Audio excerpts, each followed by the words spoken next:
والسلام عليك يا رسول الله الصلاة والسلام عليك يا حبيب الله الصلاة والسلام عليك يا شافع المذنبين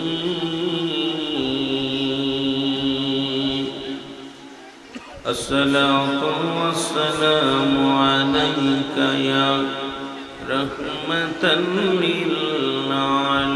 للعالمين إن الله وملائكته يصلون على النبي يا أيها الذين آمنوا صلوا عليه وسلموا تسليما اللهم আপনারা একটু আগে আসুন দয়া করে মাহফিলের সৌন্দর্য বজায় রাখেন وعلى آل سيدنا কোথায় আমার দয়াল নবী গো ও রাসূল আমাদেরকে ভুলেন না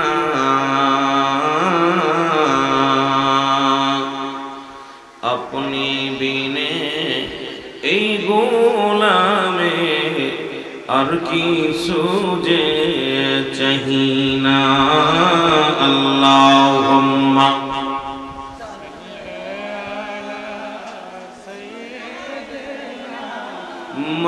মাওলানা মুহাম্মাদ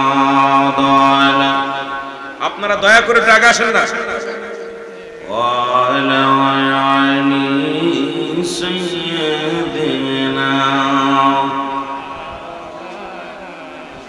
আমি মদিনায় যাব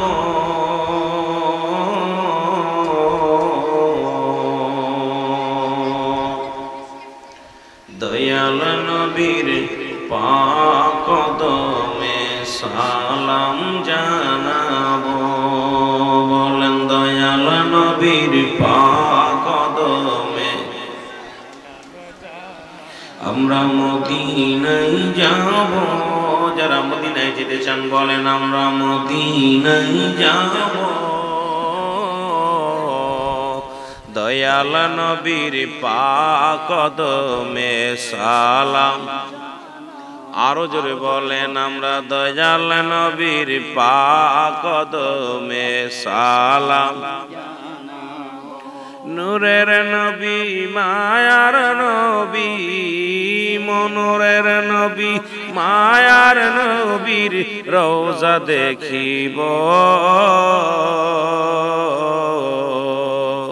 মনের ব্যথা নূর নবীকে খুলিয়া বলবো মনের ব্যথা মোর নবীজির কদমে বলবো আমরা মদিনায় যাব আমরা নাই যাব দয়াল নবীর পাক কদমে সালাম আরো জোরে জোরে চিল্লায় বলেন দয়াল নবীর পাক কদমে সালাম আপনি মদিনার নবী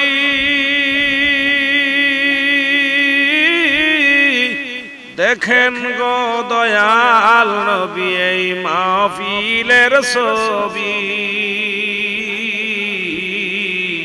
ওগোই আশেকের এই ফরিয়াতে আশেকের এই ফরিয়াদ শুধু করেই যাব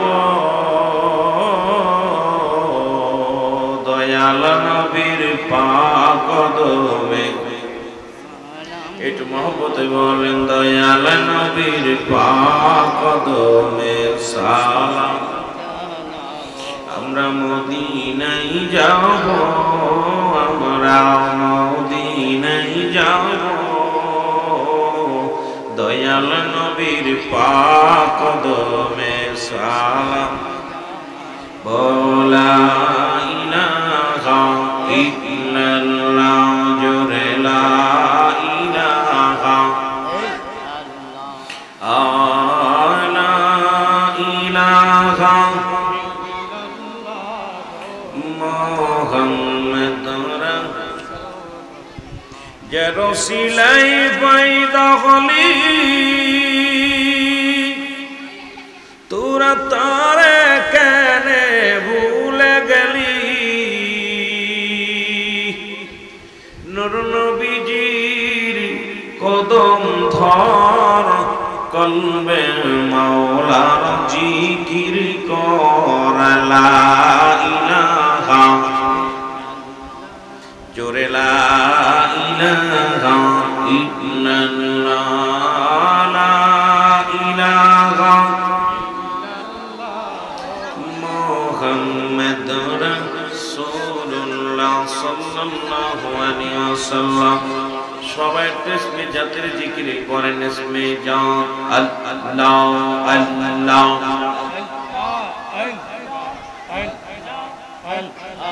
আল্লাহু আল্লাহ আল্লাহু আল্লাহ জোরে জোরে আল্লাহ আল্লাহ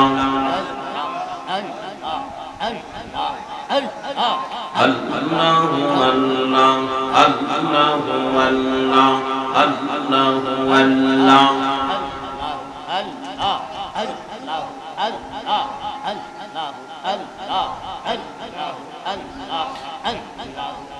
এই রে সাহারাতে ফুটলো রে ফুল রঙেন গোলের লা আলা রে রঙেন গোলের লা আলা সাহারাতে ফুটলো রে ফুল আল্লাহ আল্লাহ আইরে সেই ফুলে রে কজবতে আজ দুনিয়া মাতোয়া ওলা সাহারা তে ফুটলো রে ফুল আল্লাহ আল্লাহ আল্লাহ আল্লাহ সেই ফুল নিয়া কারা কারি চাঁদ সূরজ গ্রহ তারা সেই ফুলে রে খুশবুতে আজ দুনিয়া মাতোয়া ওলা সাহারা তে ফুটলো রে ফুল আল্লাহ আল্লাহ জোরে জোরে আল্লাহ আল্লাহ রে পকের দরবেজ বাদশাহ চাহে পড়তে গলায় মা আলা রে পকের দরবেজ বাদশাহ চাহে পড়তে গলায় মা আলা সাহারা তে পটলো রে ফুল আল্লাহ আল্লাহ কোকিল বইলা যাও মোরে কোকিল বইলা যাও মোরে আমার দয়াল নবীর মধুর নামকে শোনাইল রে আল্লাহ আল্লাহ আমার দয়াল চন্দ্র প্রেমের নামকে শোনাইল রে আল্লাহ আল্লাহ আরে শোনব লেইরে বনের পাখি কানে করো ডাকা ডাকি রে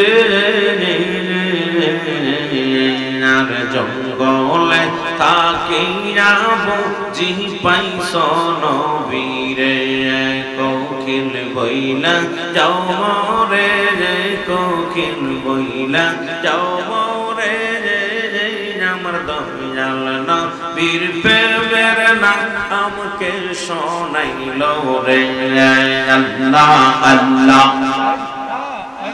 আয় হায় কেমন মুসলমান জিকির করেন জোরে আল্লাহ আল্লাহ আল্লাহ আল্লাহ দয়াল নবীর প্রেমের নাম আমাকে শোনাইল রে আমার দয়াল নবীর মধুর নাম আমাকে শোনাইল রে আল্লাহ আল্লাহ আহারে সাগরের পানি কেনে কর উতাল পাতাল রে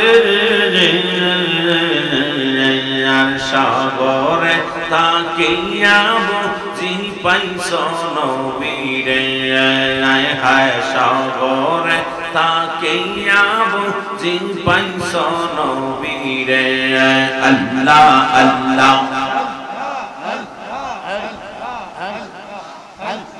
কোকিল বইলা যাও মোরে কোকিল বইলা যাও মোরে আমার দয়াল নবীর প্রেমের নাম আমাকে শোনাইল রে আমার দয়াল নবীর সুন্দর নাম আমাকে শোনাইল রে আল্লাহ আল্লাহ শোনবলির তরুলতা আমি কার কাছে কই মনের ব্যথা রে আর শোনবলির তরুলতা আমি কার কাছে কই মনের ব্যথা রে আইরে জঙ্গলে থাকিয়া বুঝি পাইছ নবীরে হায় হায় জঙ্গলে থাকিয়া বুঝি পাইছ নবীরে কোকিল বইলা যাও মোরে কোকিল বইলা যাও মোরে আমার দয়াল নবীর সুন্দর নাম আমাকে শোনাইল রে আল্লাহ আল্লাহ আল্লাহ আল্লাহ আল্লাহ আল্লাহ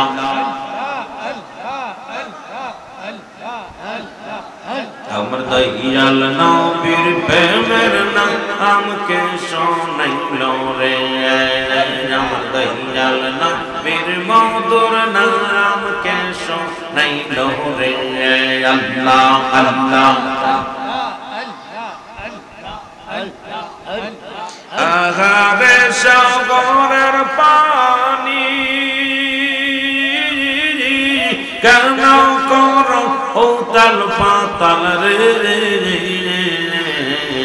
আর সাগরে তাকিয়া বুঝি পাইছ নবীরে হায় হায় সাগরে তাকিয়া বুঝি পাইছ নবীরে কোকিল বইলা যাও মোরে রে কোকিল বইলা যাও মোরে আমার দয়াল নবীর সুন্দর নাম আমাকে শোনাইল রে আমার দয়াল নবীর প্রেমের নাম আমাকে শোনাইল রে আল্লাহ আল্লাহ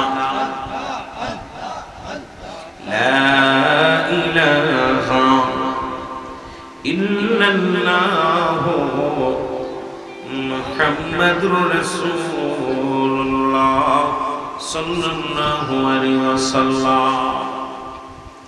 জিকির করলেন কষ্ট হয়েছে, কিন্তু জিকির করছেন আমার মন বলে না যে আপনারা মুসলমান। জিকির মুনাফিক চিনার উপায় হলো যখন জিকির করবে অলসতা করবে, নামাজ যখন পড়বে গাফিলতি করবে। গাফিলতি করবে নামাজে আর অলসতা করবে জিকির। এই জিকির যখন করতে যায় দেখবেন অনেকে আল্লাহর নাম নিতেছি, কি আমরা কোন পীরের নাম নিতেছি, কোন মানুষের নাম নিতেছি? কার জিকির? আমরা কার? এই জমিন কার? ভাই মাইকে টোনটা বাড়ি খাচ্ছে বেশি। এই জমিনের মালিক কে? একটু জোরে চিল্লায় বলেন কে? আল্লাহ। আসমানের মালিক কে? আল্লাহ। জিকির হলো দুভাগে বিভক্ত, একটা জাহিরি একটা বাতিনি। জাহিরি জিকিরটি স্পষ্ট আল্লাহ আল্লাহ আল্লাহ আল্লাহ যেটুকু বলে। বাতিনি জিকিরটা চুপে চুপে জিকির। এই বাতিনি জিকিরটা আবার দুভাগে বিভক্ত। এই দুইটা বিভক্ত, একটা হলো ঠোঁট বন্ধ জিহ্বা চালু, আর একটা জিহ্বাও বন্ধ, ঠোঁটও বন্ধ। কলব যুগে মানব দেহের বামদুদের নিচে একটা হাড়, হাড়ের নিচে একটা গোস্ত, এই গোস্তটাকে বলা হয় আরবিতে বলে কলব, ইংলিশে বলে হার্ট, বাংলায় বলে হৃৎপিণ্ড। এইটা তাদের পবিত্র, সমস্ত দেহ রাজ্য পবিত্র। জোরে বলেন না সুবহানাল্লাহ। তাহলে আমাদের দিল পরিষ্কার এখনো হয়নি, এই জন্য জিকির নেই। এতগুলো মানুষ, কেউ চেয়ে দেখতেছে, কেউ জিকির করতেছে, কেউ ওলাসতা করতেছে। কথা বুঝেননি? এই জিকির আবার কিতাবের ভাষায় 4 ভাগে বিভক্ত। দলিল তিরমিজি শরীফের দ্বিতীয় খণ্ড 175 নাম্বার পৃষ্ঠা। লিখে নেবেন, না পাইলে আমাকে ওপেন চ্যালেঞ্জ করবেন যদি কোনো মুফতি মুহাদ্দিস থাকেন। এতদিন জিকির করছেন আল্লাহ আল্লাহ জিকির না, এই জিকিরটার নাম হলো ইসমে জাতের জিকির। যেটাকে বলে আল্লাহ আল্লাহ আল্লাহ আল্লাহ। বাইহাকি শুআইবুল ঈমানের প্রথম খণ্ড 337 338 নাম্বার পৃষ্ঠা।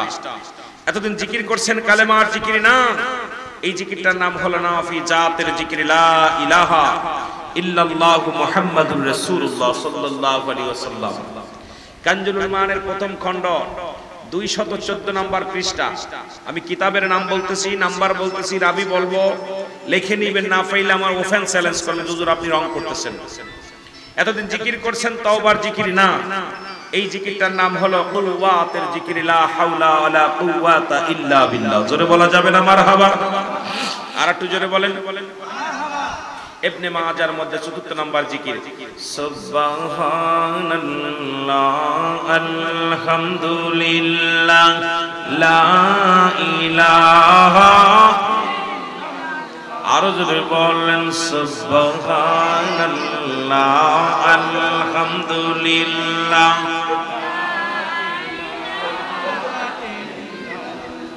আমি মনে করলাম রেজবিয়া দরবারের অনেক মুরিদান এখানে আছেন, মনে করলাম জিকির করলে হয়তো আশিকদের মনের ভিতরে একটা ঢেউ খেলবে, কিন্তু দুঃখজনক জিকির যখন করলাম সব নিরাপত্তা পালন করলো, মনে হয় কোনো মানুষের ভগবানের ডাকতেছে। আমার বাবারা এখন বলতে পারেন, হুজুর আপনি যে জিকির করলেন, আল্লাহ আল্লাহ করলেন, এই যে বললেন আল্লাহ আল্লাহ বললেন, মাথা ঝাঁকাইলেন, মাথা ঝাঁকাইলেন, এইটা আবার কোন জিকির? এইটা তো জিকির আপনি গজল গাইলেন জিকিরের মধ্যে। গজল গা জায়েজ না, একখান দলিল দিতে পারলে জীবন আর ওয়াজ করব না। রাসূলের দরবারে দুজন সাহাবী ছিল যারা নবীকে নাচ শোনাতেন, গজল শোনাইতেন, আহসান বিন সাবিত। এই সাহাবী রাসূলকে সদা সর্বদাই নবীকে নাচ শোনাতেন, গজল আবৃত্তি করে শোনাইতেন, সামা গাইতেন। আমরা আল্লাহ জিকির করতেছি, তাহলে সাথে কিছু আল্লাহ রাসূলের ইশকে গজল, ওলি আল্লাহদের শান, এই সামাগুলো সাথে মিশায় গাইছে, তালে তালে আল্লাহ আল্লাহ আল্লাহ জিকিরের কথা। সুবহানাল্লাহ বলেন না? আর একটু জোরে বলেন আল্লাহু আকবার। একটু জোরে বলা যাবে না? আমার ভাইরা, এই জিকির করতে যাইয়া জিকির কত প্রকার, কি কি কোন মাখলুকাত কোন হালাতে জিকির করে যদি বলতে পারেন, তাহলে বুঝলাম যে আপনি অবশ্যই জিকির সম্পর্কে আপনার জ্ঞান আছে। কিন্তু আল্লাহ জিকির করতে যাইয়া আপনারা যে গাফিলতি করলেন, এটা মোটেও মেনে নেওয়া যায় না, দুঃখজনক ব্যাপার। সুন্নি ভাইরা যারা, সুন্নি ভাইরা তারা তো আল্লাহ আল্লাহ রাসূলের জন্য পাগল। জোরে বলেন ঠিক কিনা? ইশকের গভীর তথ্য যদি রে জানিতে চাও,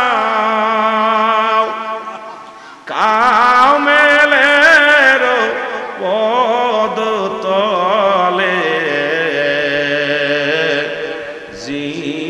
জীবনটুকু দাও কুরবান। অত্যন্ত আনন্দ লাগলো আজকে আল্লাহর ওলিগণ এখানে আগমন করল। কামেল মুকাম্মেলি পাও যদি ধরায়, এর তার কদমে জীবন জৈবন করে দেওয়া সে কুরবান। এত সহজ না আল্লাহ আল্লাহ রাসূলকে পাওয়া। তোমার ভাইরা, এখন জিকির করলাম, এখন বলে আপনি মাথা নাচাইছেন। সবচেয়ে জিকির বেশি মাথা নাচায় কোরআনের হাফেজ। বিসমিল্লাহির রহমানির রহিম, ইন্নাল্লাযীনা ক্বালু রাব্বুনাল্লাহু সুম্মা ইসতাকামু তাতানাজ্জালুল মালাঈকাতু আল্লাহ। এই যে বাবারে বাবা, এই কথা বলেন ঠিক কি না? না আমরা আল্লাহ আল্লাহ কইছেন, কষ্ট হইছে, কিন্তু সবচেয়ে বেশি জিকির করে কে? কোরআনের পাখিগুলো, হাফেজগুলো। কথা কন না কেন? অনেক দলিল আছে, আসবে কোরআন হাদিস দিয়া দলিল তো আলোচনা চলতেইছে। শুরুতেই সালাম ও কদম ওসি জানাই কুল কায়নাতের নবী, নবীদের নবী, রাহমাতাল লিল আলামিনের পুত পবিত্র কদম মোবারক। জিকিরের টাচ দিলাম আপনাদের। একমাত্র মানুষ এবং গাছ হলো মাথা নোয়া জিকির করে আল্লাহ। সুবহানাল্লাহ বলেন না? আর একটু জোরে বলেন। এই জন্য জিকির যেহেতু পরে সময় পাবো না, এই জন্য যেটা আলোচনা করলাম এটাই আপনাদের একটু বোঝাইলাম। সালাম জানাই বাংলাদেশের অসংখ্য হক্কানি ওলি আল্লাহ, কারণ বাংলাদেশ ওলি আল্লাহদের দেশ, এদেশ ইসলাম আনছে আল্লাহর ওলিরা, যাদের কথা আল্লাহ বলেন কুরআনুল কারীমের মধ্যে সূরা ইউনূসের মধ্যে 11 নম্বর পারা 62 নম্বর আয়াত। আল্লাহ নিজেই ঘোষণা করেন আলা সাবধান ইন্নানি চালা ইন্নাউল্লাহি, আল্লাহর তরফ থেকে যারা ওলি হয়, লা নাই কোন শব্দের অর্থ হয় ওয়ালা, যদি অবস্থান করে হুমদের উপরে জানান তাদের কোনো চিন্তা ভাবনা কিচ্ছু নাই। মেরকাত শরীফ মেরকাতের 10ম খণ্ড 722 নম্বর পৃষ্ঠা, তাফসীরুল বায়ান 5ম খণ্ড 524 নম্বর পৃষ্ঠা। রাসূল বলে আলা সাবধান ইন্নানি চালা ইন্নাউল্লাহি, আল্লাহর তরফ থেকে যারা ওলি হয় লা ইয়ামুত, তাদের মৃত্যু নাই। জোরে বলা যাবে না মারহাবা? আর একটু জোরে বলা যাবে না মারহাবা? অসংখ্য ওলি আল্লাহদের কত পবিত্র কদম মোবারকে জানাই সালাম। সালাম জানা আজকের মাহফিলের সম্মানিত প্রধান অতিথি, আজকে যিনি শুভ আগমন করেছেন, শাহ সুফি জনাব হযরত মাওলানা বদরুল আমিন রিজভী সাহেব আল কাদরি সাহেব, আজকের মাহফিলের সম্মানিত সভাপতি জনাব আব্দুল সালাম সাহেব, জনাব হযরত মাওলানা ইয়াসিন আহমেদ সাহেব কিবলা, আজকের মাহফিলের সম্মানিত সহসভাপতি জনাব মীর মোহাম্মদ জাকারিয়া রিজভী সুন্নি আল কাদরি সাহেব, দিগার উলামা ইকরাম, মসজিদ ইমাম সাহেব, মুসল্লিগণ, সামনের উপস্থিত আশিকান জাকির আমদান প্রাণ মুসলমান ভাই বন্ধুগণ, যিনি আমার আগে আলোচনা করলেন, অত্যন্ত সুন্দর আলোচনা করেছেন কোরআন হাদিসের মাকিয়াজ দিয়ে, জনাব হযরত মাওলানা আল্লামা হযরত মাওলানা নজরুল ইসলাম রিজভী সুন্নি আল কাদরি সাহেব, অন্যান্য উলামা ইকরাম, মসজিদ ইমাম সাহেব, মুসল্লিগণ, সামনের উপস্থিত আশিকান জাকির আমদান প্রাণ মুসলমান ভাই বন্ধুগণ, পর্দার মা বোনেরা, সকলকে সালাম জানা, আসসালামু আলাইকুম ওয়া রাহমাতুল্লাহি ওয়া বারাকাতুহু। আপনারা খুশি না বেজার? আর একটু জোরে বলেন না, খুশি না বেজার? খুশি। কিছু মানুষ আপনারা হইছেন দায় ঠিকই। শুনেছি জুলুস হয়েছে, রাসূলের জুলুস হয়েছে, দুপুরের জুলুস হয়েছে, আপনারা রাসূলের আগমনে যে খুশি হয়ে আনন্দ রেলি বাইর করছেন, অত্যন্ত খুশি হয়েছে। কিন্তু জশ্নে জুলুস হওয়ার পরে মাহফিলে এত সংকলক কম হবে এটা ভাবতে পারিনি। এমনি গরম, উত্তপ্ত গরম। জাহান্নাম বছরে একবার নিঃশ্বাস ছাড়ে, একবার নিঃশ্বাস নেয়। যখন জাহান্নাম যত নিকটবর্তী, যত কাছে, তত গরমের ভাবটা তত বেশি। কারণ জাহান্নাম যখন নিঃশ্বাস ছাড়ে, এটা সারা পৃথিবীর মধ্যে একবার ছাড়ে, একবার নেয়। যখন নিঃশ্বাস টান দেয়, তখন এই পৃথিবীর মধ্যে আপনার শীতল হাওয়া, ঠান্ডা বরফ পড়ে। যে এলাকার মধ্যে যত কাছে, ঠিক তত জাহান্নাম ওই এলাকার মধ্যে ঠান্ডা বেশি পড়ে। আর যখন জাহান্নাম নিঃশ্বাস ছাড়ে, তখন উত্তপ্ত গরম, প্রচন্ড গরম এই দুনিয়ার মধ্যে পড়ে। আমার ভাইরা, বর্তমান শুধু বাংলাদেশে প্রচন্ড গরম। এই আবহাওয়া আমাদের 6 ঋতুর দেশ ছিল। কয় ঋতুর দেশ? 6 ঋতুর দেশ। এখন বিবেচনা করে হিসাব করে মিলায় দেখছি ঋতু হয়ে গেছে 2টা, গরম আর শীত। ঠিক কি না? এই বাংলাদেশ এমন দেশ আর পৃথিবীর কোথাও নাই যে 6 ঋতুর দেশ, এই ঋতুগুলো পাওয়া যায় না। আমাদের কর্মফলে আমাদের থেকে আল্লাহ নিয়ামত সব উঠায় নিতেছে। আমি আজকে গতকালকে একটা ভিডিও দেখলাম যে আমার দেশের পড়তে পড়তে যারা জানোয়ার হয়ে যায়, জানোয়ার হয়ে গেছে, জানোয়ার হওয়ার কারণে মানুষের জীবন নিয়ে খেলা করে, রুহুটা বাইর করে দিচ্ছে, মারতে মারতে ভাত খানা খাওয়ায়, মানুষটাকে খানা খাওয়াইলো, আবার তাকে মারলো, প্রহার করলো। এসেইতে কষ্ট আর থাকতে পারে না। এই মানুষটা, যে মানুষ যদি চুরিও করে, ডাকাতিও করে, চুরি যদি করে তার ইসলামের বিধান অনুযায়ী তার হাত কেটে দিতে হবে, জিনা করলে তাকে হত্যা করতে হবে। তো সেই লোকটা চুরির অপবাদ দিল, আপনি কাটলে একটা হাত কাটতে পারতেন, ইসলাম যদি মানেন। কিন্তু তাকে মারতে মারতে দুনিয়া থেকে বিদায় করে দিয়েছে। আরো বলতেছে আমি যশের জ্বালায় মারছি, ভিতরে একটা যশ আসছিল। তাই মানুষ মারতে গেলে যাদের অন্তর কাঁদে না, মানুষকে প্রহার করতে গেলে যাদের হৃদয়ের ভিতর আঘাত লাগে না, সে কেমন মানুষ? ছোট্টবেলা থেকে শুনেছি, বাবাই বলতো মানুষের মতো মানুষ হতে হবে, দাদাই বলতো মানুষের মতো মানুষ হতে হবে, চাচাই বলতো মানুষের মতো মানুষ হতে হবে, মায়ে বলতো মানুষের মতো মানুষ হতে হবে। বুঝতে পারি নাই, তখন মনে করতাম যে কেন এই কথা বলে, সবাই বলে, উস্তাদ বলে মানুষের মতো মানুষ হতে হবে। আমি এটা অনুভব করতাম কেন এই কথাগুলো বলে। কথা বোঝেননি, এই কথাটা কেন বলে? এখন বুঝতে পারি কেন বলতো। মুসলমান গভীর মনোযোগ।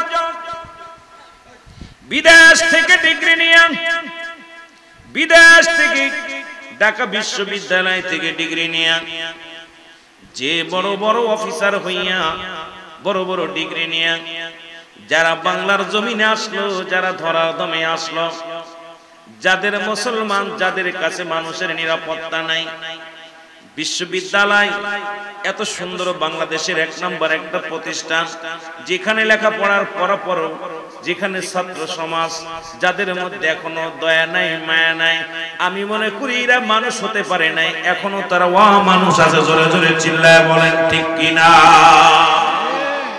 মানুষ হতে হবে, মানুষের মতো মানুষ হতে হবে। বিশাল ডিগ্রি নিয়ে, পিএইচডি ডিগ্রি নিয়ে ডাক্তারখানায় আসিয়া মুসলমান শুনে নাও, অপারেশন করে না, টাকার জন্য অপারেশন করে না। যে ডাক্তারের হাতে রোগী মারা যায়, ও মুসলমান কিসের পিএইচডি করলাম, কিসের ডক্টর ইঞ্জিনিয়ার করলাম? কারণ তুমি ঘুষের জন্য, টাকার জন্য তোমার কাছে মানুষ অপারেশন হতে পারে না। ইহা দ্বারা বোঝা যায় ওই ডক্টর বিদেশ থেকে লেখাপড়া করছে কিন্তু মানুষ হতে পারে নাই, মানুষ হতে পারে নাই। মুসলমান শুনে নাও, শুনে নাও, এই যারা যাদের হাতে রোগী মারা যায় এরা মানুষ নয়, মানুষ।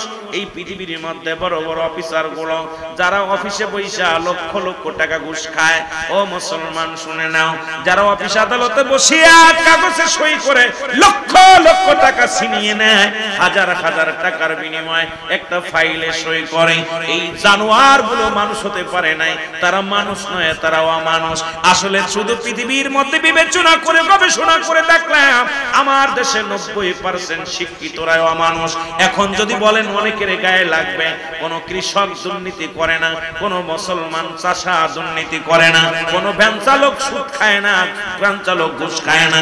ঘুষ খায় আমার মতো বড় বড় ডিগ্রি নিয়ে, পিএইচডি করিয়া, বড় বড় ডক্টরি লাগাইয়া এই জামানার মধ্যে সুদের মধ্যে, ঘুষের মধ্যে জড়িত।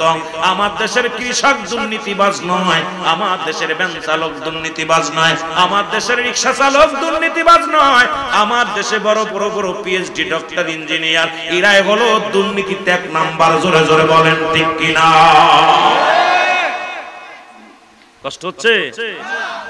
কি লেখাপড়া করছি, জানোয়ার হয়ে গেছে, পড়তে পড়তে জানোয়ার হয়ে গেছে।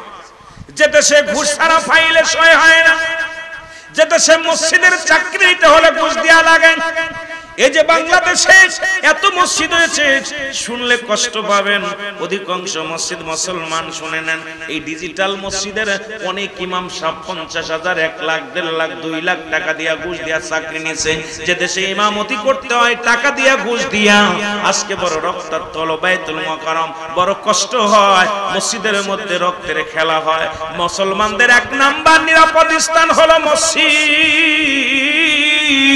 পৃথিবীর নিকৃষ্ট জায়গা হলো বাজার, আর উত্তম জায়গা নিতে 1 নাম্বার পৃথিবীর মধ্যে কুরআন হাদিস অনুযায়ী যদি কোনো বান্দা বান্দি চলে, পৃথিবীর মধ্যে 1 নাম্বার স্থান হলো মসজিদ। কারণ মসজিদে কোনো ব্যক্তি প্রবেশ করলে তাকে প্রহার করা যাবে না, যদিও সে ফাঁসির আসামি হয়, যদিও সে ডাকাতি করে, সন্ত্রাসী করে, মসজিদে প্রবেশ করার পর সে নিরাপদ হয়ে যায়। আল্লাহর ঘরে যাওয়ার পর আল্লাহর মেহমান হয়ে যায়, ওই বান্দার লগে আর দুশমনি করা যায় না। আর বাংলাদেশের জাতীয় মসজিদ যেখানে গোলা বারুদ হয়, যেখানে মানুষের রক্তাক্ত হয়, কোন দেশে বাস করি আমার বুঝি আসে না। আসলে আমরা মানুষ হতে পারি নাই, সবাই জানোয়ার হয়ে গেছি, আমরা দানব হয়ে গেছি, আমরা অমানুষ হয়ে গেছি। জোরে জোরে চিল্লায় বলেন ঠিক কিনা? ওয়াজ করব কি? আমি আশ্চর্য হয়ে গেলাম যে মসজিদের মধ্যে, মসজিদের যে ব্যক্তি মসজিদের একটা ময়লা সরাবে, জাহান্নাম থেকে এক টুকরা আগুন সরাবে, আর সেই মসজিদের মধ্যে জুতা নিক্ষেপ করতেছে, ইট নিক্ষেপ করতেছে। তাও বাংলাদেশের জাতীয় মসজিদ, সেখানে যারা আক্রমণ করলো, আমি চাই এদেশে কি আইন আদালত উঠে গেছে? দেশ থেকে এ বৈষম্য ছাত্র ভাইরা, তোমরা কি করেছো? নিজের স্বার্থের জন্য করেছো না, জাতিকে বাঁচানোর জন্য, সমাজকে বাঁচানোর জন্য।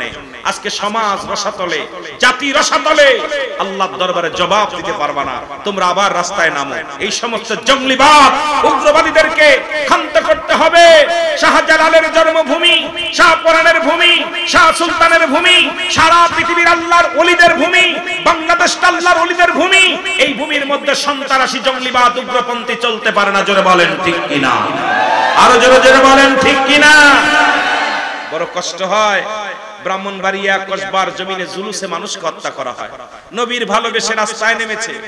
আপনাদের ব্রাহ্মণবাড়িয়া জেলা, আমি ব্রাহ্মণবাড়িয়া জেলায় আলোচনা করতেছি। বড় কষ্ট পেয়েছি, কসবার জমিনে রাসূলকে ভালোবেসে রাস্তায় নেমেছে। আসমান খুশি, জমিন খুশি, কুল কায়নাত খুশি যার আগমনে, সেই নবীর আগমনে আমার ছেলেরা, আমার সুন্নি ভাইরা রাস্তায় নেমেছে, রক্তাক্ত হয়েছে, অসংখ্য মানুষের রক্ত ঝরিয়েছে, এমনকি শাহাদাতের পেয়ালা পান করিয়ে দিয়েছে। অত্যন্ত বুকের ভিতরে কষ্ট। এরা মানব নয়, মানব নয়, এরা অমানুষ হয়ে গেছে। যতই তারা লেখাপড়া করুক, লেখাপড়া করতে করতে অমানুষ হয়ে গেছে। যারা মানুষের জান মাল, যাদের কাছে নিরাপত্তা নাই, তারা কেমন মানুষ আমার বুঝি আসে না। জোরে বলেন ঠিক কিনা? একটু মহব্বতের সঙ্গে দরুদ শরীফ পড়েন। আল্লাহুম্মা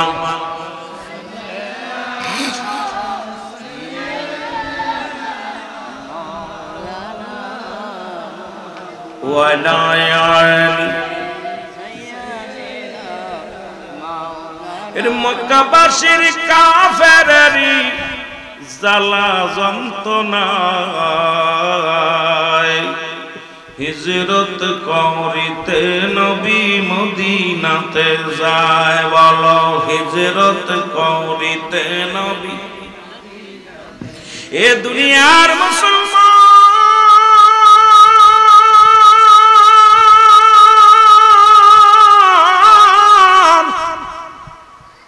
নবী লাগবে কবরে, নবী লাগবে মিজানে, নবী লাগবে ফুলসিরাতে, নবী লাগবে ইয়াউমুল কিয়ামতের ময়দানে। নবী বিনে কোনো বান্ধব নাই, নবী বিনে কোনো দরদি নাই, নবী বিনে কোনো উপায় নাই। এরে উপায় নাই রে, উপায় নাই রে, উপায় নাই। আমার দয়াল নবীর কদম বিনে উপায় নাই। আমার দয়াল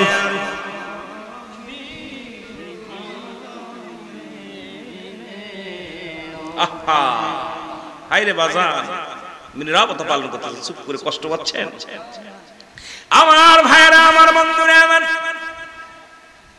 কথা আমি শেষ করতে পারি নাই, এখন বুঝতে পারি কেন মানুষ হতে বলেছিল, কেন আজকে মানুষের মতো মানুষ হতে বলেছিল।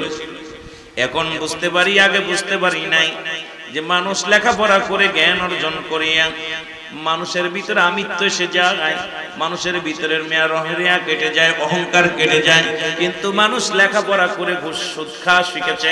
যে মানুষগুলো লেখাপড়া করে দুর্নীতি ছাড়তে পারে নাই, যে মানুষগুলো ডিগ্রি অর্জন করে, মুসলমান ডিগ্রি অর্জন করার পর যার কাছে মানুষ নিরাপত্তা নাই, যে মানুষটা ডিগ্রি অর্জন করার পর যে মানুষ সুদের মধ্যে, ঘুষের মধ্যে, এই মানুষগুলো মানুষ হতে পারে নাই। আর এই মানুষগুলো পৃথিবীর মধ্যে আমি জাহিলা, অন্ধকার জামানা, অন্ধকার জামানা। সেই জামানায় ছিল নারী মুসলমান গভীর মনোযোগ, নারী নির্যাতিত, হারামখোর। ওই জামানায় ছিল সুদ, ঘুষ, ব্যভিচারণ নাই। সেই জামানার মধ্যে নূরের নবী রাহমাতুল লিল আলামিন আগমন করিয়া পৃথিবীর মধ্যে যে মক্কা শহর, মক্কা যদি মদিনা হয়ে গেছে। আমার আগের বক্তা বলে গেছেন যে নবীজির আগমনে ওই মক্কা শরীফ, মক্কা শরীফ হয়ে গেছে, মদিনার মানুষগুলো ধন্য হয়ে গেছে। নবীজির আগমনে জোরে জোরে চিল্লায় বলো আলহামদুলিল্লাহ, জোরে জোরে চিল্লায় বলা যাবে না আল্লাহু আকবার। এ মুসলমান, ইবনে আব্বাস বলেন, আবু জেহেল ঘোষণা করলো, একটা কথা আমার মনে পড়ে গেল,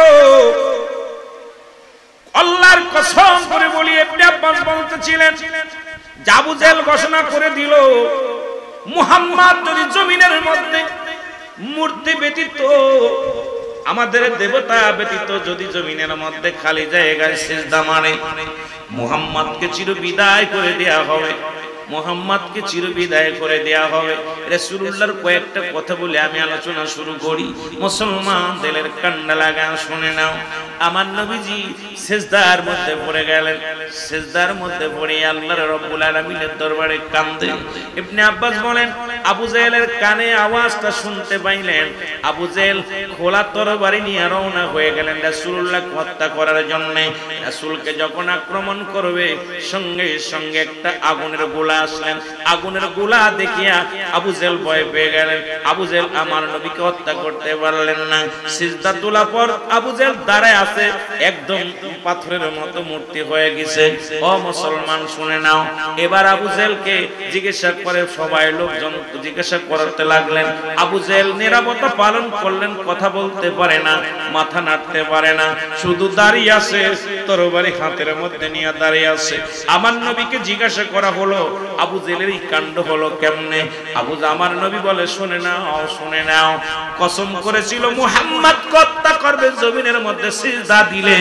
তাই আমি যখন সিজদার মধ্যে ছিলাম, আমার আল্লাহ রাব্বুল আলামিন তার ফেরেশতা দিয়ে একটা আগুনের গোলা এই জমিনের মধ্যে পাঠায় দিয়েছে আবু জেহেলের সামনে। এটা দেখে আবু জেহেল ভয় পেয়ে গেছে, বয়সে এই করেছে মুসলমান সে এত ভয় পেয়েছে, ভয়ের কারণে সে ওই রকম পাথরের মূর্তি হয়ে গেছে। ও মুসলমান শুনে নাও, শুনে নাও। এই রকম কয়েকটা কথা আমি আবার বলে যাই। আবার প্রতিজ্ঞা করলেন, আজকে পারলাম না, রাসূলকে যদি সিজদা করতে দেখি, যদি জমিনের মধ্যে কোথাও যদি সিজদা করতে দেখি, নবীকে হত্যা করা হবে। মুসলমান শুনে নাও। আবার সিজদার মধ্যে নবীজি যখন পড়ে গেলেন, আবু জেহেল একখানা পাথর নিয়ে রাসূলুল্লাহকে মারার জন্য অগ্রসর হলেন। ওই পাথরখানা ধরিয়া আবু জেহেল মূর্তির মতো হয়ে গেলেন। রাসূলুল্লাহ মুসলমান শুনে নাও, শুনে নাও। আর ওই পাথরখানা দূরে দাঁড়ায় রইলেন। জাগতে বলে, ভাতিজা মুহাম্মদ, তুমি আমাকে দয়া করো, আমি তোমাকে আর মারতে চাই না, কারণ তুমি যে রাহমাতুল লিল আলামিন আমি প্রমাণ দিয়েছি, আমি মানি তোমার কালেমা পড়ে নিব বাবা, তুমি আমারে দয়া করো। নবীজি দোয়া করলেন, সঙ্গে সঙ্গে আবু জেহেল ভালো হয়ে গেল। কিন্তু কপালে তাদের কালেমা জোটে নাই। আজকে আমার দেশের অসংখ্য মুসলমান আমার নবীর আগমনে যখন জুলুসে আসে, জুলুসে যারা আক্রমণ করে, এই আবু জেহেলের গোষ্ঠীরা শুনে নাও, শুনে নাও, এমন একটা দিন আসবে এই নবীর আশিকদের সামনে দণ্ডায়মান হতে হবে, লাঞ্ছিত হতে হবে। নবীর প্রেমিকদের মর্যাদা আমার আল্লাহ অনেক দিয়েছে, আরো দিবে কিয়ামতের ময়দানে। সুতরাং আমরা নবীকে চাই, নবীকে ভালোবেসে থাকতে চাই, নবীকে ভালোবেসে মরতে চাই, নবীকে ভালোবেসে বাঁচতে চাই, নবীর জন্য জীবন দিতে চাই, নবীর জন্য জীবনকে কুরবানি করতে চাই। জোরে জোরে চিল্লায় বলা যাবে না মারহাবা। একটু মহব্বতের সঙ্গে দুরূদ শরীফ পড়েন, আল্লাহুম্মা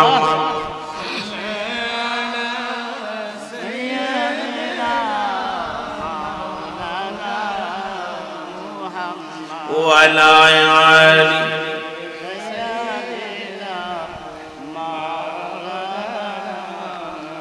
আরো জোরে বলেন, আল্লাহুম্মা সাল্লি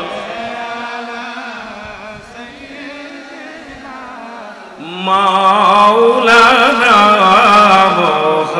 মুহাম্মাদ ওয়া আলা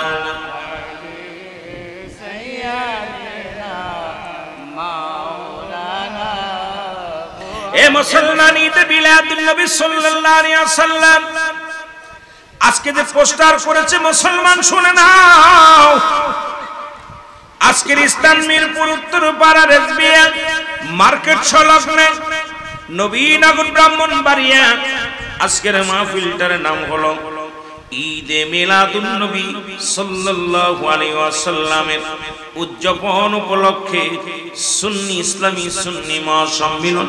জোরে জোরে চিল্লায় বলা যাবে না মারহাবা। মুসলমানদের ঈদ কয়টা? মুসলমানদের ঈদ কয়টা? জোরে বলেন, মুসলমানদের ঈদ কয়টা? অনেক আলোচনা শুনেছেন, তাড়াতাড়ি কথা বলবেন। মুসলমানদের ঈদ কয়টা? মুসলমানদের ঈদ হলো দুইটা। হয় কেমনে? দুইটা যদি হয়, এটা আবার কোন হালুয়া? ঈদে মিলাদুন নবী সাল্লাল্লাহু আলাইহি ওয়াসাল্লাম, এটা আবার কোন ঈদ? দুইটা ঈদ যদি হয়, আবার ঈদা ঈদ লিখলেন কেন? যদি দুইটা ঈদ লেখা লাগে, তাহলে এই আবার কোন হালুয়া? এটা আবার কোন ঈদ লাগাইলেন? মুসলিম মিল্লাতের ঈদ হলো পাঁচটা, জোরে জোরে বলো মারহাবা। আস্তে না জোরে কইবে। মুসলমানদের ঈদ কয়টা? আর একটু জোরে বলেন কয়টা? মুসলমানদের ঈদ হলো পাঁচটা। এখন আমরা ঈদে মিলাদুন নবী মানি না, অনেক মানুষ মানে।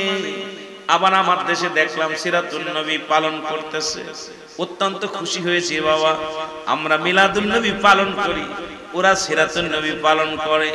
এই সিরাতুন নবীর জিন্দেগি, আরে আমার নবীজি আগে আইছে এইটা আগে পালন করো। নবীর 63 বছরের জিন্দেগি নিয়ে আর পাগল হয়ে গেছে। নবীর আখলাক, নবীর চরিত্র। আমার নবীকে তো আল্লাহ এমনি বলেছে বায়ানাত, উত্তম ব্যবহার, উত্তম আখলাক, উত্তম চরিত্র, যা আমার নবীরে দিছে পৃথিবীর কোন মাখলুকাতকে দেই নাই। যিনি নবীদের নবী, কুল কায়নাতের নবী, রাহমাতাল লিল আলামিন। জোরে জোরে চিল্লায়া বলা যাবে না মারহাবা। এর রাহমাতাল লিল আলামিন, আপনি উম্মতের জামিন, গুনাহগারের অতি আপনজন আল্লাহর নবী, নূরের নবী গো। আপনি নবী আমার জীবনের জীবন, বলেন আপনি নবী আমার। আহা, আস্তে এইভাবে আওয়াজ করলে ওয়াজ করে মজা লাগে না। ওয়াজে শ্রোতার ভিতরে স্পিরিট থাকবে, ঈমান তাজা থাকবে। আমার আগের বক্তব্য ওয়াজ করছে রাসূল সুন্নাতে খাতনা অবস্থায় আছে, এতিম অবস্থায় আছে। আলম ইয়াজিদ ইয়াতিমান, এই একাতের ওয়াজ হলো এই মাসটা। নবীজি দুনিয়ার মধ্যে আগমন করেছে এতিম অবস্থায়। কেমনে আইছে নবীজির সীতা কাটা অবস্থায়, নবীজি খাতনাতে সুন্নাত অবস্থায়। আমার নবীজি সুরমা লাগায় আছে চোখের মধ্যে। আপনারা অনেক সুন্দর আলোচনা শুনতেছিলেন, কিন্তু আমলের নিয়তে শুনেন নাই, মুখস্থ করার নিয়তে শুনেন নাই। এই জন্য আপনাদের ভিতরে ঈমানি জজবা নাই। মহব্বতে বলেন আল্লাহর নবী, মাইনার নবী ও আপনি নবী আমার জীবনের জীবন, বলেন আপনি নবী আমার। আরো জোরে বলেন আপনি নবী আমার, আপনি আমার জীবন সাথী, অন্ধকার কবরের বাতি, বলেন আপনি আমার জীবন সাথী, অগয় অন্ধকার আপনাই সারা, বলেন বাঁশি কেমনে। আল্লাহর নবী, মায়ার নবী গো, আপনি নবী আমার জীবনের জীবন, বলেন আপনি নবী আমার।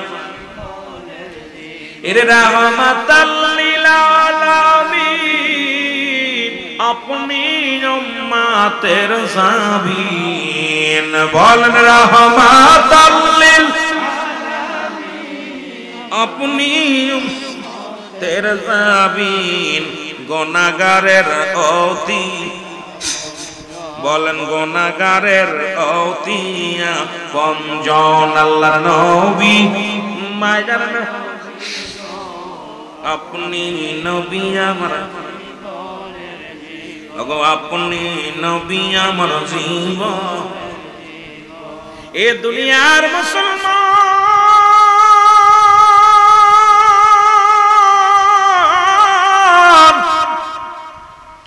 বলতেছিলাম মুসলিম মিল্লাতের ঈদ হলো পাঁচটা। পৃথিবীর মধ্যে নবীর মিলাদ মানার জন্য বেশি লাগবে না, দলিল একখানা আমার সাথে পড়েন। বিসমিল্লাহির রাহমানির রাহিম, কুল হুয়াল্লাহু আহাদ, আল্লাহুস সামাদ, লাম ইয়ালিদ ওয়া লাম ইউলাদ ওয়া লাম ইয়াকুল লাহু কুফুয়ান আহাদ। জোরে জোরে চিল্লায়া বলা যাবে না মারহাবা। এই নবীর মিলাদ মানার জন্য, ঈদে মিলাদুন নবী মানার জন্য এই সূরাটাই যথেষ্ট গো মুসলমান। আল্লাহ বলে হাবিব আপনি ওদের জানা দেন আমি আল্লাহ এক। কয়জন?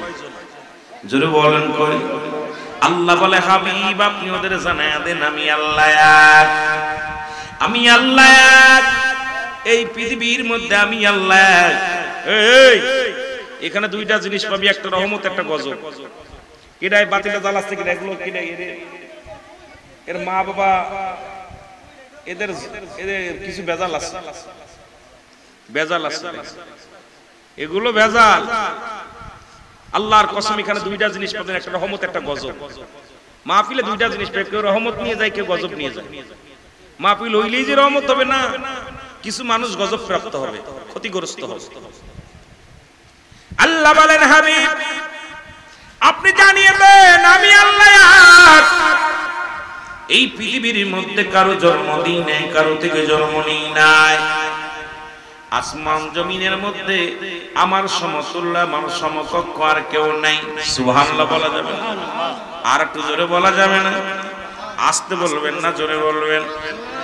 আল্লাহর এই আয়াত দ্বারা, এই কুরআনুল কারীমের সূরা দ্বারা প্রমাণ হয় আল্লাহর কোন জন্মদিন নাই, মিলাদ নাই। মিলাদ আছে নবীজির। মিলাদ আছে কার? মিলাদ আছে কার? মিলাদ আছে আপনার।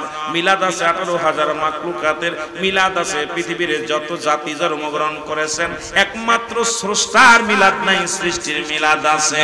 কারণ আমার নবীর আব্বার নাম আব্দুল্লাহ, আমার নাম আমেনা, দাদার নাম আব্দুল মুত্তালিব, দাদির নাম ফাতিমা, নানার নাম আবজুরি, নানির নাম বাররা। এই কুরাইশ বংশ 570 খ্রিস্টাব্দে দুনিয়ার মধ্যে নবী আগমন করেছেন। সুতরাং আমার নবীর মিলাদ অস্বীকার যারা করবে, এরা মুসলমান হতে পারে নাই, এরা দানব হতে পারে নাই। আমি মনে করি মানব দানবের মধ্যেও যদি পড়তো, নবীর মিলাদ অস্বীকার করার মতো ক্ষমতা তাদের নাই। জোরে জোরে চিল্লায় বলেন ঠিক কিনা? জন্ম নাই কার? আল্লাহর। জন্ম নাই কার? কথা বলেন না কেন? সুতরাং আমার নবীর মিলাদ মানতেই হবে রে মুসলমান। এখন ঈদে মিলাদুন নবী সাল্লাল্লাহু আলাইহি ওয়াসাল্লাম, মুসলিম মিল্লাতের ঈদ হলো 5টা। কয়টা? জোরে বলেন কয়টা? এক নাম্বার ঈদের নাম, এক নাম্বার ঈদের নাম হলো ঈদ মিলাদুন নবী সাল্লাল্লাহু আলাইহি ওয়াসাল্লাম। দুই নাম্বার ঈদের নাম হলো মুসলমান। মুসলমান শুনে নেন, ও মুসলমান শুনে নাও, ঈদুল ফিতর। তিন নাম্বার ঈদের নাম হলো ঈদুল আযহা। চার নাম্বার ঈদের নাম হলো ইয়াউমুল জুম্মা। 5 নাম্বার ঈদের নাম হলো আরাফাতের ময়দান। এই মুসলিম মিল্লাতের 5টা ঈদ, আমাদের 5টা ঈদ। গোটা মুসলিমের এক নাম্বার ঈদ হলো ঈদে মিলাদুন নবী। এই জন্য তো মুসলমান জাতি বেশি খুশি হয়, সুন্নিরা বেশি খুশি হয়, কারণ নবীজি এসেছে, নবীর আগমনে অত্যন্ত আনন্দিত হয়েছি। এই মাহফিল পাইয়া মাহফিল কমিটির মানুষগুলো খুশি হয়েছে। এই মাহফিলকে যারা ভালোবাসে তাদের জন্য একটা ঈদ। আজকে কবরে যারা শুয়ে আছে তাদের জন্য ঈদ। আর মুনাফিকদের, যাদের এই মাইকের আওয়াজে যাদের ঘুম হয় না, তাদের জন্য এটা গজব। সুতরাং নবীর মিলাদ, নবী ঈদে মিলাদুন নবী আমাদের জন্য সবচেয়ে বড় ঈদ। ঈদের ঈদ রাহমাতাল লিল আলামিনের আগমনটাই হলো আমাদের জন্য সর্বশ্রেষ্ঠ ঈদ। জোরে বলেন মারহাবা। ঈদ জানছেন, এই দুইটা ঈদ পালন করে কারা? আমার দেশে অনেক ভাইরা আছে যারা এই দুইটা ঈদকে বেশি প্রাধান্য দেয়। ঈদুল ফিতর, ঈদুল ফিতর পাওয়া যায় যাকাত ফিতরের কিছু টাকা, এই জন্য এটার প্রতি গুরুত্ব দেওয়া হয়। আমিও ওই সমস্ত মাদ্রাসায় লেখাপড়া করেছি। একসময় কত বাস্তা গাড়ি করে টানছি রে মুসলমান, তখন বুঝতে পারি ওই ঈদটা আসলে কত আনন্দ লাগে। শিক্ষকের মধ্যে আনন্দ লাগে, কমিটির সভাপতির আনন্দ লাগে, সেক্রেটারির আনন্দ লাগে, কারণ যাকাত ফিতরের টাকাগুলো আনিয়া ভাগ করে খাওয়া যায়। এই জন্য ঈদুল ফিতরটা আমাদের জন্য জায়েজ হয়। আর একটা ঈদুল আযহা, যেটাই পাওয়া যায় চামড়া, গরুর চামড়া, মেশির চামড়া, ছাগলের চামড়া। এই দুইটা ঈদে আমাদের জন্য একটা বোনাস হয়। এই জন্য এই দুইটা ঈদ আমাদের জন্য জায়েজ। আর ঈদে মিলাদুন নবী উদযাপন করলে পকেটের টাকা খরচ করে মানুষকে মেহমানদারি করতে হয়। কত আনন্দ হয় মানুষকে মেহমানদারি করি। এই জন্য ওই সমস্ত আলেমদের কাছে ঈদুল ফিতর আর ঈদুল আযহা দুইটা ঈদ। ঈদে মিলাদুন নবী তাদের কাছে কোনো মিলাদুন নবী, এটা কোনো ঈদই তারা মনে করে না। আবার ওই সমস্ত আলেম মসজিদের মেম্বারে বইয়া ডাকতে কয় আজকে মুসলমানদের কি মুসলমানদের হজের সমতুল্য দিন। আজকে যখন মেম্বারে বইয়া হজের সমতুল্য দিন বলে, ও মুসলমান শুনে নাও, এইটা তখন বলে কোন দিনটা বই, আমি তোমাদের কাছে জানতে চাই মুসলমানদের গরিবের হজের সমতুল্য দিন বলো, কোন হজ তুমি পালন করলা বাংলাদেশের মসজিদে বইয়া তুমি হজের ফতোয়া দিয়া দিলা, আর নবীজির আগমনটা শুনিয়া তোমার মনে বড় কষ্ট হয়, তুমি কেমন মুসলমান আমার বুঝি আসে না। জোরে জোরে চিল্লায় বলো ঠিক কিনা, আর জোরে জোরে চিল্লায় বলা যাবে না ঠিক কিনা। আশ্চর্যজনক উনি আরাফা যে ওরা ঈদের সমতুল্য ওই দিনও মানত না। প্রতি জুম্মায় যদিও মিলাদ না পড়ে কিছু হাদিয়া পায়, 50 টাকা 100 টাকা পকেটে দিয়ে দেয়, ওরা কিছু না কয়ে বয়া বয়া দোয়া করে, আল্লাহর আব্বারে জান্নাত দাও, মারে জান্নাত দাও, এটা দোয়ার অনুষ্ঠান আছে, আল্লাহুম্মা আমিন। ঠিক কি না? ওইটা না জায়েজ করতে যদি মাল না পাইতো, ওই মাল পাইতো প্রতিটা মসজিদের মুসল্লি ইমাম সাহেব প্রতি জুম্মায় যদিও নবীরে সালাম না জানায়, যদিও দুরূদ না পড়ে, গোপনে নিয়া সভাপতির কাছে দেয় 200 টাকা নিয়ে আমার আব্বার মিলাদ দোয়া করে, হুজুরি মিলাদ না পড়ে আল্লাহ অমুক আব্বা নাকি মারা গেছে, আল্লাহ আমিন। কথা বুঝছেন? কারণ পাম্প পট্টি দেওয়া লাগে। আয় হায়, ব্যবসা বন্ধ করো, আমার নবীকে আগে চেনো, নবীর মিলাদ আগে চেনো। নবীর মিলাদ চেনো না তুমি, কিসের আলেম, কিসের মৌলবী, কিসের ফতোয়া দিবে? নাচিল আকাশ, নাচিল বাতাস, নাচিল কোন তৃপ্তিময়, রাসূল তোমারই কারণে বিশালে ভুবনে আমার আল্লাহ জির পরিচয়। আল্লাহুম্মা সাল্লি আলা সাইয়্যিদিনা মুহাম্মদ ওয়া আলা আলি সাইয়্যিদিনা মাওলানা মুহাম্মদ। এ মুসলমান গভীর মনোযোগ শুইনা নাও, মা মেনা কি কয়, আমার আগের বক্তা যেখানে রাখছে আলোচনা সেখানে একটু ঘুরে যায়। মা মেনা কয় দুনিয়ার মানুষ শোনো, আমি শুনেছি পৃথিবীর মধ্যে যদি কোনো মায়ে, যদি কোনো মেয়ে, যদি কোনো মা গর্ভধারিণী হয়, তার ভিতরে কিছু আলামত পাওয়া যায়, যেমন বমি বমি ভাব হয়, খানা খাইতে পারে না, মাথার মধ্যে ঘোরে, পেটটা একটু বড় হয়ে যায়। আল্লাহর কসম করে বলি, আমার নবী, নূরের নবী, রাহমাতুল লিল আলামিন, একটু আগে আমার ভাই বলেছে আলোচনা করতে যাইয়া, নবীর মা যেটা খেয়েছে নবী সেটা খান নাই, কারণ নবীজির মায়ের নাভির সঙ্গে সন্তানের নাভিটা একবাজন কালেকশন করা থাকে। এখানে আলোচনা করতে গেলে অনেক লম্বা আলোচনা এসে যায়, যেহেতু আমি ওদিকে সময় পাবো না, যেটুকু আলোচনা করছে তার পাশে যদি আলোচনা করি আপনাদের মজা হবে শুনতে। মুসলমান শুই না নেন, আপনাদের বুঝতে ভালো হবে। মামেনা বলে আল্লাহর কসম করে বলি, আমার পেটটা বড় হয় নাই, কোনোদিন আমার মাথা ঘুরলে হয় নাই, কোনোদিন আমার বমি বমি হয় নাই, এমনকি নূরে মুহাম্মদ যখন আমার গর্ভে আগমন করলেন, আমি প্রথম রাত্রি স্বপ্নে দেখেছিলাম কে যেন বলে আসসালামু আলাইকুম মামেনা, আমিনা রে তুমি ধন্য, তুমি ধন্য, তুমি পুণ্য, কারণ তোমার গর্ভে আখিরে নবী রাহমাতুল লিল আলামিন আগমন করেছে। জোরে জোরে চিল্লায়া বলা যাবে না মারহাবা, আর জোরে জোরে চিল্লায়া বলেন মারহাবা। নূর নবী প্রেমের ছবি, নূরা নবী প্রেমের ছবি, আশিকনের জান, মায়া মিনার কোলে আসিল পূর্ণিমার চাঁদ, বলেন মায়া মিনার কোলে। এ দুনিয়ার মুসলমান শুনে নাও, মা মেনা কয়, ও দুনিয়ার মানুষ শোনো, আমি যখন কোথায় জমজম কূপের পানি আনার জন্য যাইতাম, আল্লাহু আকবার, আমার নবী গর্ভের মধ্যে, নবীর কষ্ট হবে হামো দিতে গেলে, আমি গর্ভের মধ্যে থাকতে কষ্ট হবে। আমি দেখেছি জমজম কূপের পানি, পানিগুলো কানায় কানায় ভরপুর হয়ে যায়।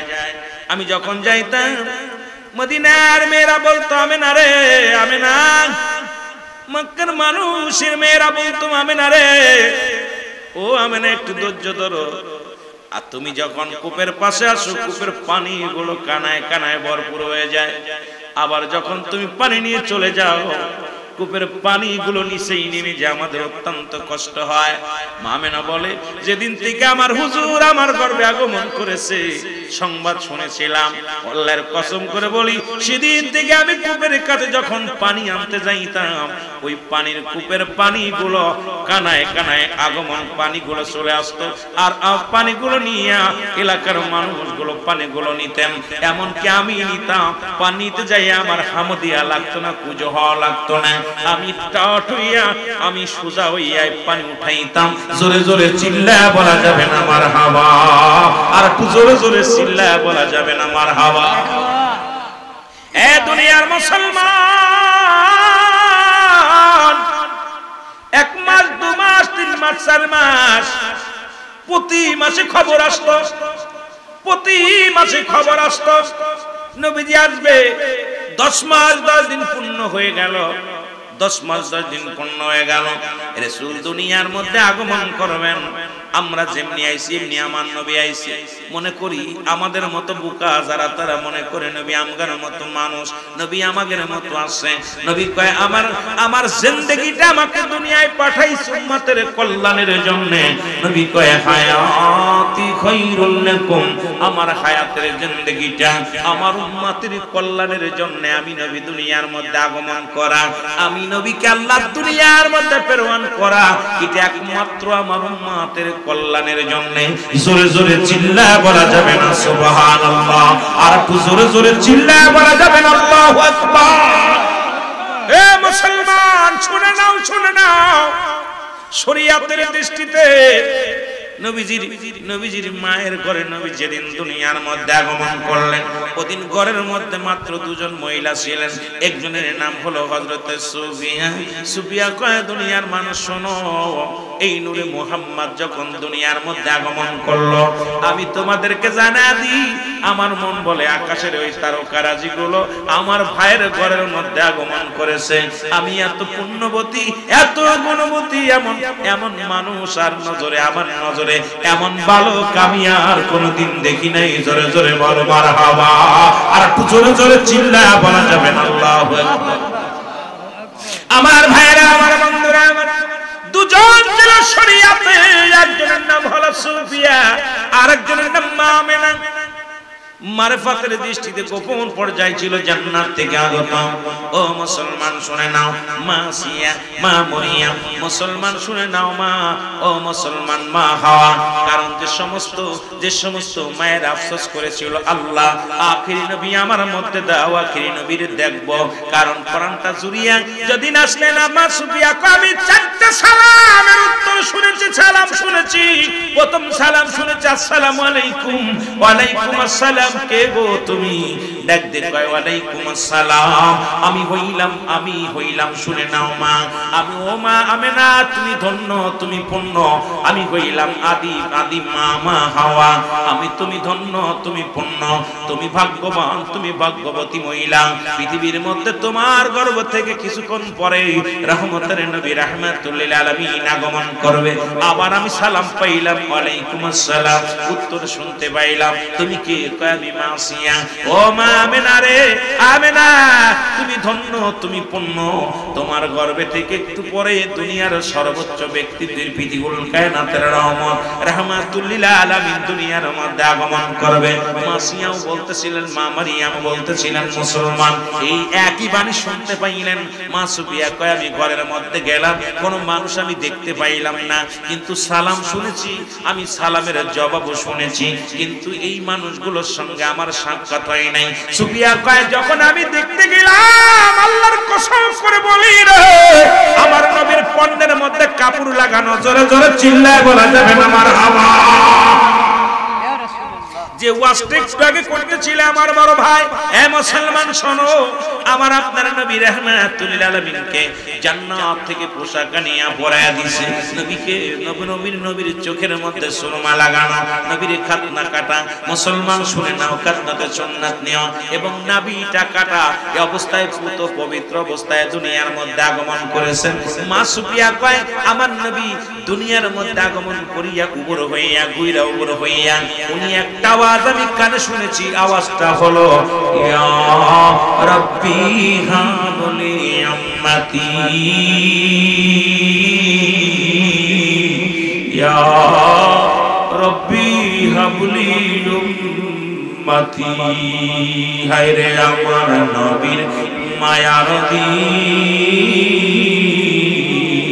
উম্মতের সামনে আজি হইতেছে বিলীন। হায়রে আমার নবীর মায়ার দিন, বলো হায়রে আমার নবীর মায়ার দিন, উম্মতের সামনে আজি হইতেছে বিলীন। হায়রে আমার নবীর মায়ার দিন। আল্লাহুম্মা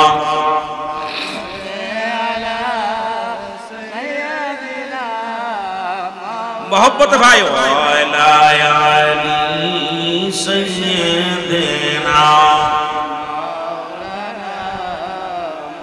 ए दुनियार मुसलमान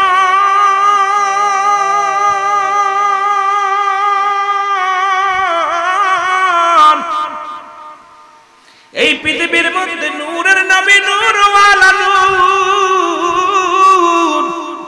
রাহমাতুল লিল আলামিন দুনিয়ার মধ্যে আগমন করলেন। ও আমার ভাইরা, আমার বন্ধুরা, আমার কুল কায়নাত ধন্য, আসমান জমিন ধন্য, সব কিছু ধন্য হয়ে গেল। কিন্তু আমরা কেন বেজার? কেন বেজার? এর একটা প্রমাণ দিয়ে যায় মুসলমান কুল কায়নাত কেমন খুশি।